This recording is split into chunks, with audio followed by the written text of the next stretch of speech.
தயவு செஞ்சு உங்களுடைய மனசாட்சி தொட்டு சொல்லுங்க.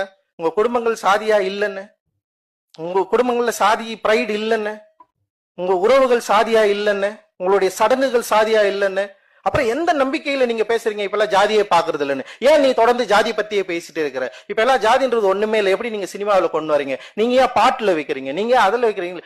புரியல. ஏ ஒரு உண்மையா புரிஞ்சுக்கிறதுல உங்களுக்கு என்ன பிரச்சனை இருக்குன்னு நான் கேட்கிறேன். அப்போ முதல்ல இங்க இருக்குது அப்படின்றத நம்ம புரிஞ்சுக்கணும். நான் திருப்பி அதான் சொல்றேன். சாதி சாதி சாதின்னு பேசிட்டே இருக்கணும். உன்னால அதனால பிரச்சனை இல்லை, எனக்கு பிரச்சனை இருக்கு. நான் பேசிதான் தீருவேன்.